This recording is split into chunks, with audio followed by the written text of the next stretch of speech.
시간 주일 1부 예배에 참석하신 우리 모든 성도들 가운데 하나님의 놀라운 은혜와 축복이 함께하기를 주님의 이름으로 기도합니다. 우리 옆에 계신 분과 함께 인사할까요? 주님의 이름으로 사랑하고 축복합니다. 함께 인사하겠습니다. 한 번 더 환하게 웃으면서 인사하겠습니다. 오직 주만 섬기는 교회와 성도가 됩시다. 함께 인사하겠습니다. 추석 연휴는 잘 보내셨는가요? 예. 저는 계속 일을 하느라 쉬지는 못했고요. 아무튼 밝은 얼굴고 또 건강한 얼굴로 이렇게 다시 뵈어서 너무 좋습니다. 우리 성도님에게 제가 오늘 설교 전에 질문을 하나 드릴게요. 여러분들은 삶 가운데서 하나님의 놀라운 기적과 이적에 그런 하나님의 손길을 경험하면서 살고 싶으십니까? 아멘이죠. 예, 그럼요. 저도 그렇습니다.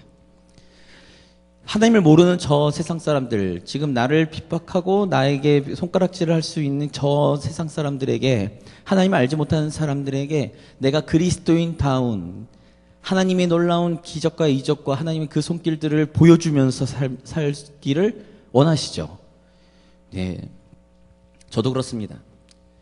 근데 재밌는 게 있습니다. 우리 그리스도인들이 우리 삶 가운데 하나님의 놀라운 기적과 이적, 그리고 하나님의 놀라우신 권능의 손길이 함께 한다는 사실을 우리가 영적인 승리라고 맛본다고 이야기를 하는데, 그것이 지난주에 엘리야가 갈멜산에서 850대 1로 영적 전쟁에서 승리한 놀라운 하나님의 믿음의 사람으로서의 일들을 감당했는데, 문제는 세상 사람들이나 하나님을 모르는 사람들이 우리의 그러한 하나님의 손길들을 본다고 해서 그들이 하나님을 인정하고 우리의 삶을 인정할까?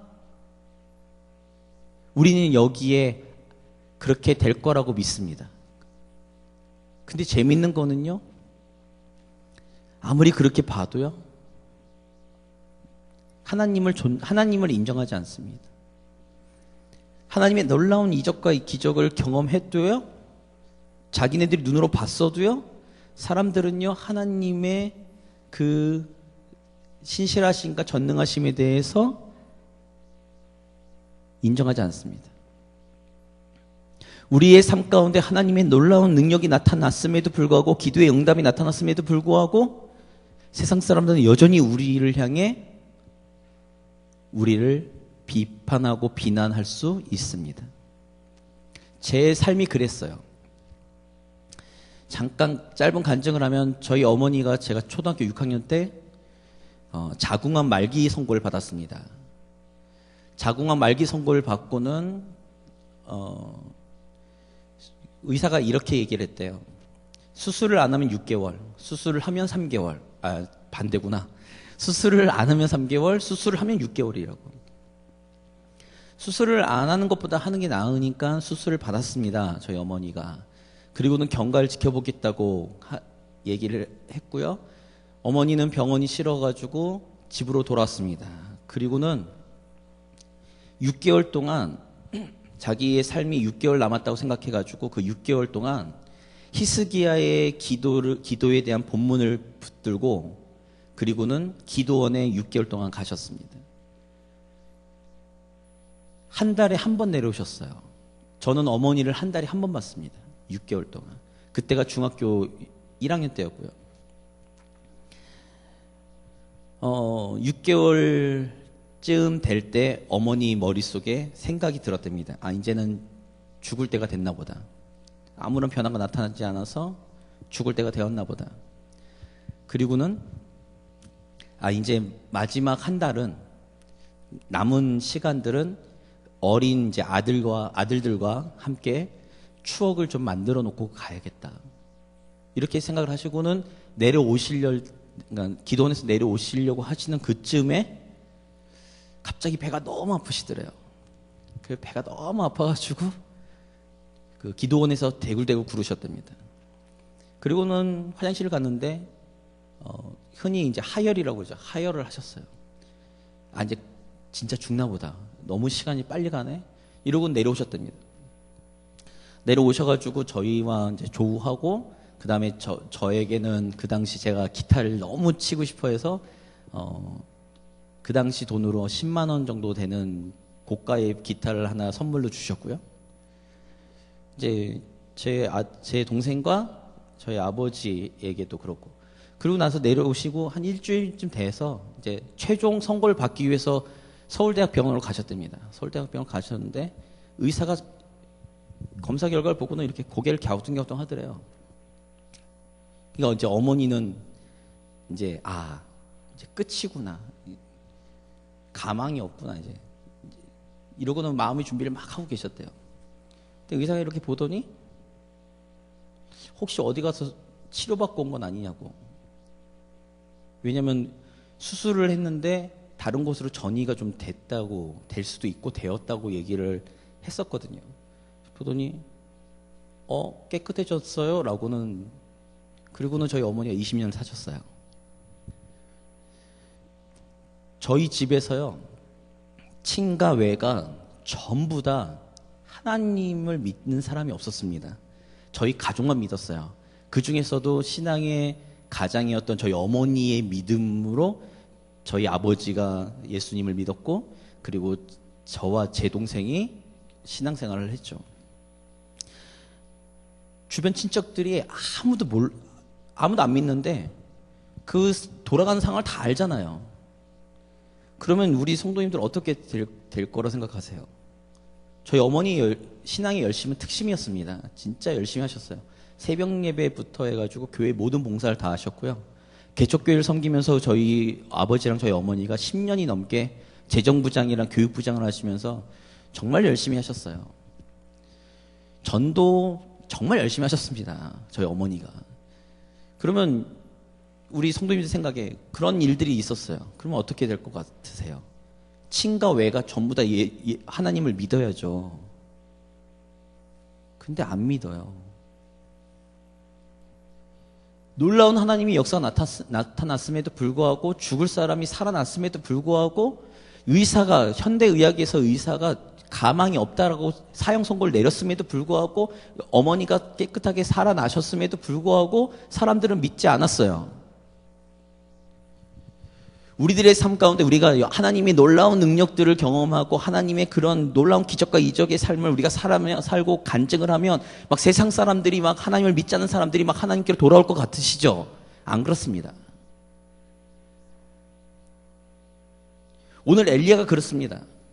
오늘 엘리야가 갈멜산에서 850대 1로 싸웠지만 사실상 북이스라엘의 이스라엘 백성들과 전투를 벌이는 거예요. 영적인 전투를 벌이는 거예요. 하나님을 떠난 이스라엘과 지금 홀로 쓴 엘리야가 영적 전쟁을 벌였어요. 그리고는 승리했죠. 그리고는 850명의 바알과 아세라 선지자들 다 때려잡았습니다. 다 죽여버렸어요. 근데 오늘 본문의 말씀을 보니 그러면 그 다음에는 북이스라엘이 하나님께로 돌아와야죠. 하나님의 놀라운 역사를 봤으니까요. 하늘에서 불이 떨어졌으니까요. 그런데 보십시오. 이제부터 보겠습니다. 1절과 2절 보겠습니다. 같이 보겠습니다. 아합이 엘리야가 행한 모든 일과 그가 어떻게 모든 선지자를 칼로 죽였는지를 이세벨에게 말하니, 이세벨이 사신을 엘리야에게 보내어 이르되, 내가 내일 이맘때에는 반드시 내 생명을 저 사람들 중 한 사람의 생명과 같게 하리라. 그렇게 하지 아니하면 신들이 내게 벌 위에 벌을 내림이 마땅하니라 한지라. 아합 왕이 자신의 그 와이프였던 이세벨에게 갈멜산에서 어떤 일이 벌어졌는지를 설명을 합니다. 그랬더니 이세벨이 그런 거예요. 엘리야에게 사람을 보냅니다. 그리고는 너 850명 죽였지? 내일 요맘때에 너도 850명처럼 죽을 거야. 이렇게 선언을 해요. 엘리야가 하나님의 놀라운 역사를, 하늘에서 불이 떨어뜨리는 하나님의 놀라운 기적과 이적을 행했던 선지자였는데, 이세벨의 이 말 한마디에 엘리야의 모습이 이렇게 변합니다. 3절 말씀부터 4절 같이 읽겠습니다. 그가 이 형편을 보고 일어나 자기의 생명을 위해 도망하여 유다에 속한 브엘세바에 이르러 자기의 사원을 그곳에 머물게 하고, 자기 자신은 광야로 들어가 하룻길쯤 가서 한 로뎀 나무 아래에 앉아서 자기가 죽기를 원하여 이르되, 여호와여 넉넉하오니 지금 내 생명을 거두시옵소서. 나는 내 조상들보다 낫지 못하니이다 하고. 엘리야가 지금 실족했습니다. 엘리야의 생각에는 하나님이 놀라운 이런 역사가 나타나면 북이스라엘이 아합 왕으로부터 시작해서 이스라엘 백성들에 이르기까지 회개 운동이 일어날 줄 알았어요. 회개 운동이 일어나서 하나님께로 돌아올 줄 알았죠. 그리고 모든 우상단체들 다 타파하고 하나님께로 다 돌아와서 하나님께 예배 드릴 줄 알았죠. 그런데 자신을 죽이겠대요. 여기서 전쟁이 끝난 줄 알았는데, 여기서 모든 일이 끝날 줄 알았는데 끝난 게 아닙니다. 그래서 엘리야에게 찾아왔던 게 뭐냐면 영적 슬럼프예요. 그래서 뭐라고 합니까? 로뎀나무 아래에 앉아가지고 하나님께, 하나님 나 좀 데려가 달라고. 지금 내 생명 하나님께서 데려가실 수 있을 만한 시간이 되니까. 왜냐하면 내일 이맘때가 되면 이세벨이 와서 자기를 죽일 거니까 이세벨에게 죽기 전에 하나님께서 내 생명을 데려가 달라고. 하나님, 정말 내가 열심히 하나님께 일을 했는데, 하나님을 향한 나의 열심이 정말로 특심이었는데 하나님 이런 일들이 벌어지고 있다고. 그 이야기가 10절입니다. 10절 같이 읽겠습니다. 그가 대답하되 내가 만군의 하나님 여호와께 열심히 유별하오니 이는 이스라엘 자손이 주의 언약을 버리고 주의 제단을 헐며 칼로 주의 선지자를 죽였음이오며 오직 나만 남았거늘 그들이 내 생명을 찾아 빼앗으려 하나이다. 엘리야가 지금 고민하는 건 이거예요. 북이스라엘에서 자신이 하늘로부터 하나님의 역사가 나타나면 그러니까 숨어있는 아합 왕과 이세벨이 막 하나님을 믿는 하나님의 선지자들을 때려잡음으로 인해서 하나님을 섬기는 것을 숨기는 숨어있는 그 사람들이 다 같이 일어날 줄 알았던 거였죠. 근데 아닌 거예요. 지금 이 땅에는 자기 혼자만 남은 거예요. 자기 혼자만 남아서 지금 하나님을 섬긴다고, 하나님의 역사를 나타냈다고, 그런데 저들은 날 죽이려고 한다고. 하나님, 내 열심과 특심을 아시죠? 내가 정말로 열심히 하나님께 일을 했는데 내 삶을 통해서 하나님께서 하나님이 영광 받으실 만한 일들을 보여줬는데, 그리고 하나님을 통해 믿음으로 하나님의 역사가 내 삶 가운데 저들에게 보여줬는데 저들은 변하지 않는다는 거죠.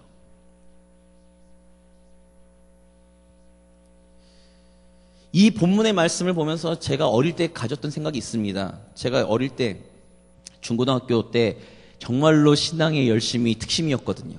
그래가지고 제가 정말로 이 땅에 하나님의 역사가 나타나기 위해서 정말로 죄악이 만연한 이 땅 가운데 하나님께서 어떻게 하시면 이 땅이 변화될까라고 했을 때 이 앞에 본문 18장을 제가 생각했습니다. 그래서 기도를 웃기지만 이렇게 기도했어요. 뭐냐면 남산타워에 서울 시내 모든 사람들이 볼 수 있게 하나님께서 불을 떨어뜨려 달라고. 그럼 하나님께로 돌아오지 않겠냐고. 그것이 저의 어릴 때 기도 제목이었습니다. 이 땅이 변하기 위해서는 하나님의 놀라운 역사가 나타나야 된다고요. 그런데 이 다음 19장을 보니까, 나중에 이 장을 보니까 그런 것이 나타나도 사람들은 안 믿는 거예요. 출애굽기에서 모세가 애굽에 가서 바로에게 이야기할 때 성경에 항상 나오는 이야기가 있습니다. 뭐냐면 바로의 마음이 강팍해져서, 바로의 마음이 완악해서, 하나님께서 막 물을 피로 바꾸는 역사부터 시작해가지고 10가지의 재앙을 막 내리시는데 그 재앙을 보면서도 바로의 마음은 완악해져 갔습니다. 오늘 본문의 말씀도 마찬가지예요. 그 놀라운 역사가 나타났음에도 불구하고, 하나님의 역사가 나타났음에도 불구하고 아합과 이세벨과 북이스라엘 모든 백성들은 하나님께로 돌아올 생각이 전혀 없습니다. 하나님을 다시 섬기겠다라고 고백하는 그런 신앙의 고백들이 없습니다. 엘리야는 그 모든 일들이 나타나면 해결될 줄 알았는데 싸움은 계속되고 있습니다. 더 이상 엘리야는 뭔가를 할 수 있는 힘이 남아있지 않습니다. 우리의 삶 가운데도 엘리야처럼 정말로 하나님께로 열심이었고 하나님을 향해서 믿음과 신앙생활이 열심이었음에도 불구하고 우리 삶 가운데 그리고 내 주변에 있는 사람들이 변화될 것이라고 기대하고 있었음에도 불구하고 하나님께 역사하실 것이라고 기대하고 있었을 때 그것이 이루어지지 않을 때 우리에게 찾아오는 영적인 슬럼프가 있다는 거죠. 왜 하나님께서 내 삶 가운데 역사하지 않는가? 그 사실만으로도 우리에게 영적 슬럼프가 오지만 내 삶 가운데 열심으로 하나님을 섬겼고 하나님께로 나아갔는데 또 불구하고 왜 하나님께서는 역사하지 않으시는가? 더 나아가서 하나님의 역사를 내 삶 가운데 보여줬음에도 불구하고 왜 하나님, 이 주변에 있는 사람들은 하나님께로 나오는 역사가 나타나지 않을까? 이럴 때 우리에게는 영적 슬럼프가 찾아옵니다. 더 이상 하나님을 믿는 것에 대한 의심을 갖는 거죠.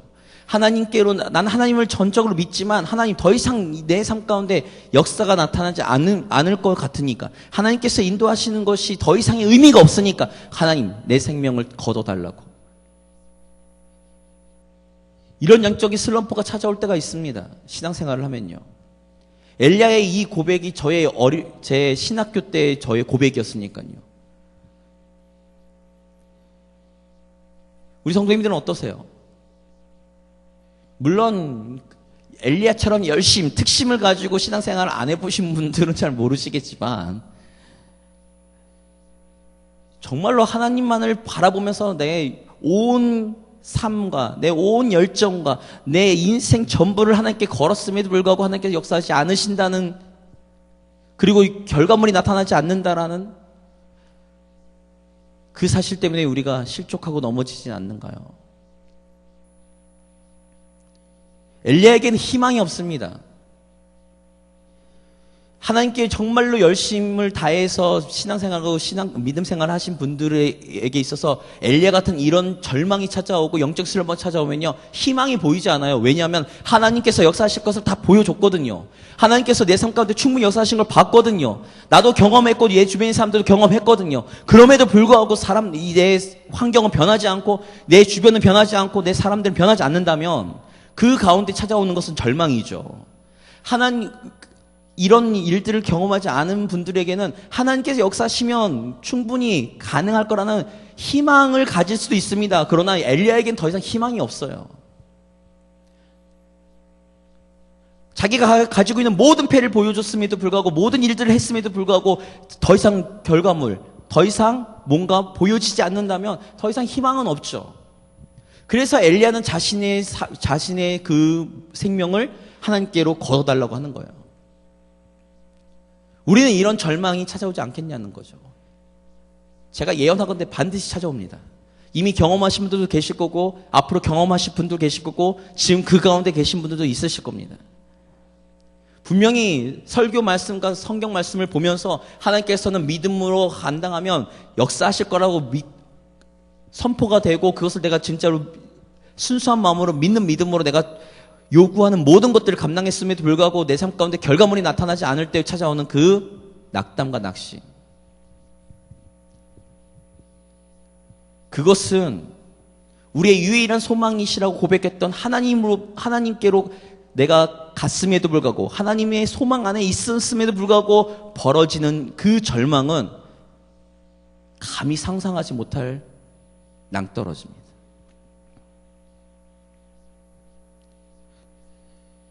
근데 그 절망 가운데 하나님께서 엘리야를 그냥 내버려 두셨는가가 아닌 거죠. 말씀 보겠습니다. 5절, 6절, 7절입니다. 5에서부터 7절까지 같이 읽습니다. 로뎀나무 아래에 누워 자더니 천사가 그를 어루만지며 그에게 이르되 일어나서 먹으라 하는지라. 본즉 머리밭에 숯불에 구운 떡과 한 병 물이 있더라. 이에 먹고 마시고 다시 누웠더니 여호와의 천사가 또다시 와서 어루만지며 이르되 일어나 먹으라. 내가 갈 길을 다 가지 못할까 하노라 하는지라. 하나님께서 이 17장에 제가 설교했죠. 2주 전에 가뭄이 찾아왔을 때 까마귀를 통해서 엘리야를 먹이셨습니다. 그리고 과부의 손을 통해 엘리야의 생명을 하나님께서 책임져 주셨죠. 오늘 본문에도 하나님께서 그의 천사를 보내 그를 위로하시고 그를 어루만져 주시는 장면이 나오는 거죠. 그리고는 엘리야가 일어나 하나님께로 갑니다. 하나님께로 가서 아까 말씀드린 것처럼 온 이스라엘 백성들은 다 하나님을 떠났습니다. 이제 나만 남았습니다. 이 땅에는 희망이 없습니다. 하나님을 섬기는 사람이 없습니다라고 고백했던 그 엘리야에게 하나님께서 이렇게 말씀하시죠. 18절 말씀입니다. 19장 18절 말씀 같이 읽겠습니다. 그러나 내가 이스라엘 가운데 7,000명을 남기리니 다 바알에게 무릎을 꿇지 아니하고 다 바알에게 입맞추지 아니한 자니라. 하나님께서 엘리야에게 이렇게 말씀하시는 거예요. 지금 너는 너 혼자라고 생각하지.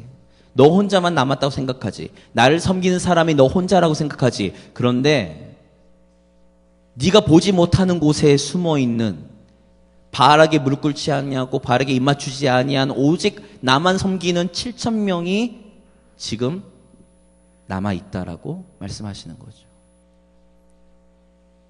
엘리야는 자기 혼자인 줄 알았습니다. 자기 혼자 처절하게 하나님을 향한 그 믿음의 싸움을 벌이고 있다고 생각했어요.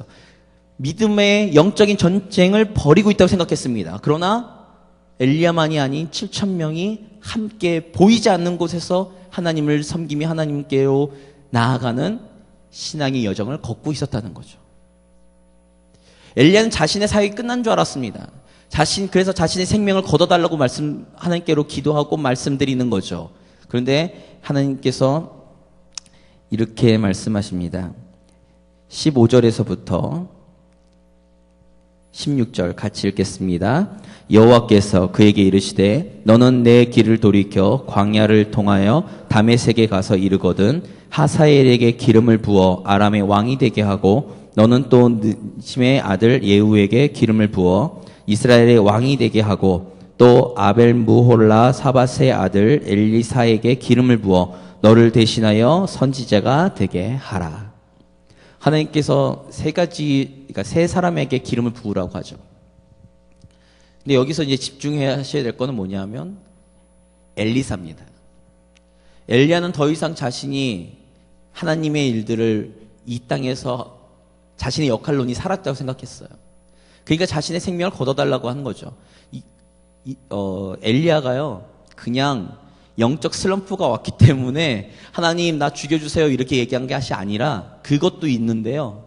거기에 더 나아가서 엘리야는 자신의 더 이상 역할론이 없다라고 생각했습니다. 그래서 자신의 생명을 걷어달라는 거예요. 만약에 그런 영적인 슬럼프 때문에 내 생명 가져가세요, 데려가 주세요라고 얘기했다면요, 갈멜산에 850대 1로 싸우지 않습니다. 엘리야는요, 하나님을 제외하고 사람들을 두려워하는 사람이 아니었습니다. 그런 그에게 단지 영적 슬럼프가 왔기 때문에 내 생명을 걷어달라고 이야기한 것이 아니에요. 자신의 역할론이 끝났기 때문에 더 이상 나를 통해서 역사하셔봤자, 나를 통해서 하나님의 말씀이 전파되어봤자 더 이상 이 땅에는 하나님의 그 말씀을 들을 사람이 없다라는 것이 엘리야의 결론이었습니다.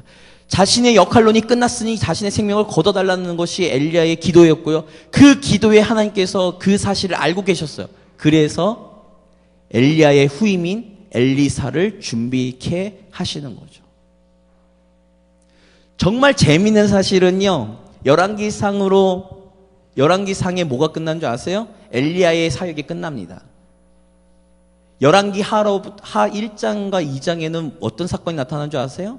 엘리사가 엘리야를 쫓아다녀요. 더 재밌는 사실은 뭔지 아세요? 엘리야가 이렇게 승천하게 불병을 타고 이렇게 승천하기 전에 엘리사에게 물어봅니다. 너 도대체 나한테 원하는 게 뭐야? 라고 했더니 엘리사가 당신의 영역에 갑절을 달라고 하죠. 더 재밌는 거는 열왕기 하 이후부터 열왕기 상에 나타난 엘리야의 사역이 엘리사의 사역과 거의 매치가 됩니다.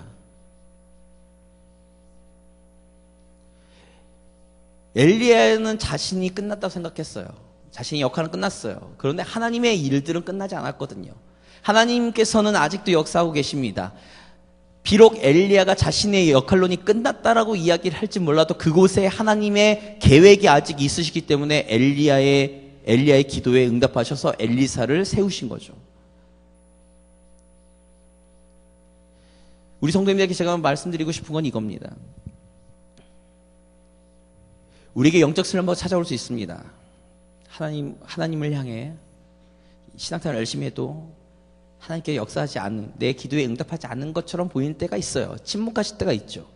더 나아가서 하나님께서 내 삶을 다루고 계시는 것을 내가 느껴요. 더 나아가서 내 삶 가운데 하나님의 역사가 나타났어요. 하나님의 열매가 나타났어요. 그런데도 불구하고 내 눈에는 변화가 보이지 않는 절망이 찾아올 수 있다는 거죠.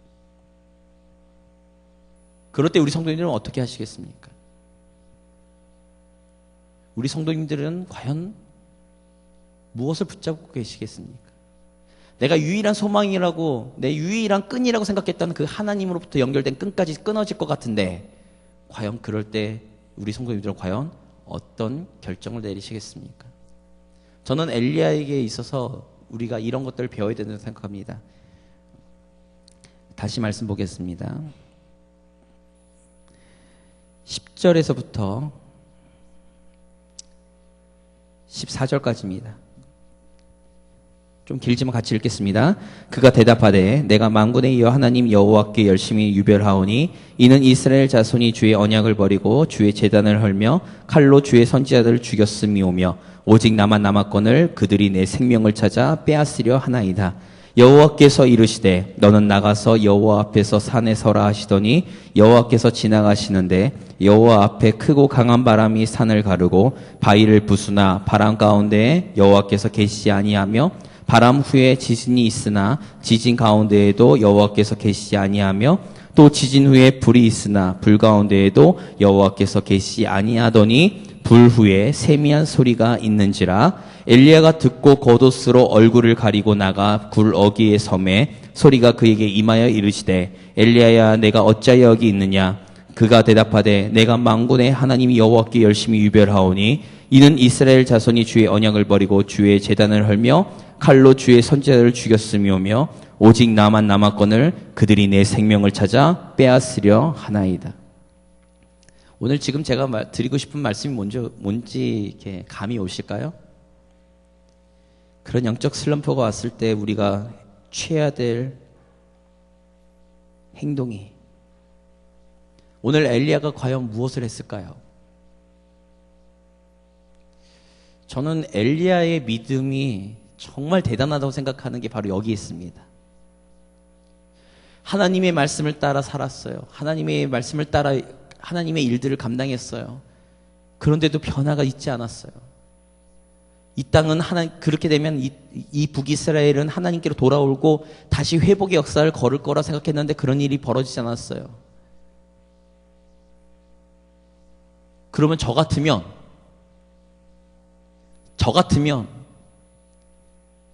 저는 하나님을 떠날 수도 있을 거라 생각합니다. 신앙생활과 믿음 생활을 접을 수도 있다고 생각합니다. 저 같으면 말이죠. 우리 성도님들 그런 생각 해본 적이 없으십니까? 정말 나는 열심히 했는데도 하나님께 역사하지 않는다면 나는 하나님을 믿지 아니하리라. 나에게 유익이 있지 않으면 나는 하나님을 믿지 아니하리라. 나에게 축복이 있지 않으면, 내 고난이 사라지고 내게 축복이 오지 않으면 나는 하나님을 섬기지 아니하리라. 이렇게 생각해 보신 적이 없으실까요? 저는 그럴 것 같습니다. 근데 엘리야는 그 절망 가운데, 하나님 안에서 경험되어진 절망 가운데에서도 불구하고 엘리야는 하나님의 말씀을 따른다는 거죠. 하나님이 이 산으로 가라면 이 산으로 가고 저 산으로 가면 저 산으로 가고, 하나님이 너 왜 여기 있냐 물어보면 똑같은 대답이지만 똑같이 하나님께 기도하는 거죠. 나의 열심히 특심이었으나, 나의 열심히 유별하였으나 이 지금 이스라엘 백성들은 다 하나님을 떠나고 나만 남았습니다. 왜 그럴까요? 우리의 유일한 기업이신 하나님이기 때문에 그렇습니다. 뭐라 해도 우리의 유일한 소망은 하나님이기 때문에 그렇습니다.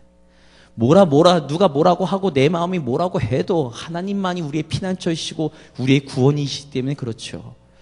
하나님이 이 시기에 오늘 이 시간 우리를 자녀 삼으셨고 하나님의 독생자를 이 땅에 보내셔서 우리의 생명과 맞바꾸셨잖아요.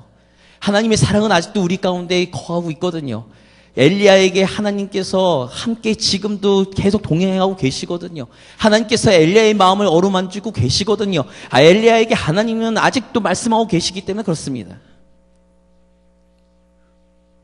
우리 성도님들, 이 이후에 엘리야는 더 이상 절망은 경험하지 않습니다. 똑같아요. 아합 왕과 이세벨 그리고 북이스라엘은 하나님을 섬기지 않습니다. 역사가 나타났음에도 불구하고 하나님을 섬기지 않습니다. 그리고 자신의 사역을 계속 진행하는데도 더 좋아지지 않습니다. 그런데 엘리야는 더 이상 좌절하지 않습니다. 절망하지 않습니다. 이유가 뭘까요? 아까 말씀드렸던 15절에서 18절까지 하나님의 기도의 응답을 받았거든요. 하나님의 계획을 들었거든요. 하나님께서 어떻게 역사하실 것을 받았거든요. 하나님께서 어떻게 일하실지를 내가 보았거든요. 더 이상 내 역할로는 끝났다고 생각이 들어도 나 이후에 하나님의 일들을 감당할 사람들을 하나님께서 세우실 거라는 확신이 생겼거든요. 믿음이 생겼습니다. 난 여기서 내가 일을 못하면 북이스라엘은 하나님을 완전히 떠나서 바알과 아세라만 섬길 거라고 생각했지만 그 남은 자들을 통해서 하나님께서 역사하실 것을 자기는 봤거든요. 우리도 마찬가지입니다. 지금의 우리의 시선과 우리의 관점에서는 이것이 이루어지지 않으면 안 되는데 라고 할지 모르지만 하나님을 끝까지 붙드는 모든 성도들에게 예레미야 33장에 말씀하신 것처럼 너는 내게 부르시라 내가 내게 응답하겠고 내가 보지 못하는 기이한 일들을 너에게 보여주리라. 그 일들을 우리가 봤을 때 우리에겐 더 이상 영적 슬럼프는 없습니다. 우리에게 더 이상 좌절은 없습니다.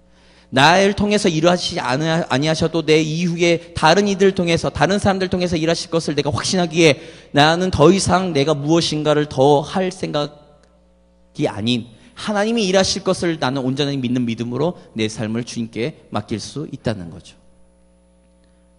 우리가 영적 슬럼프를 벗어나는 유일한 것은 끝까지 주님을 붙드는 것입니다. 끝까지 주님을 붙들면 주님께서 우리에게 하나님의 계획을 알려주십니다. 마지막 계획, 비전을 보여주시고 나면 우리의 삶 가운데 영적인 슬럼프는 사라질 것입니다. 오늘 우리 성도님들에게 하나님께서 그 슬럼프 가운데 있는 우리 성도님들의 천사를 통해서 엘리야를 어루만지시고 먹이시고 새 힘을 주신 것처럼 다시 일어날 수 있는 새 힘을 허락할 줄 믿습니다. 그리고 그 새 힘을 얻어 하나님께로 나아가서 하나님을 만나고 하나님께로부터 기도의 응답을 받고 하나님의 비전을 보고 하나님의 뜻을 깨닫는 우리 모든 성도들에게 두 번 다시 영적 슬럼프가 없을 줄 믿습니다. 오늘 시간 이런 영적 슬럼프에서 벗어난 우리 일신교회의 성도와 교회가 되어서요. 하나님의 놀라운 일들을 감당하는 우리 교회와 성도가 되시기를 주님의 이름으로 기도드립니다.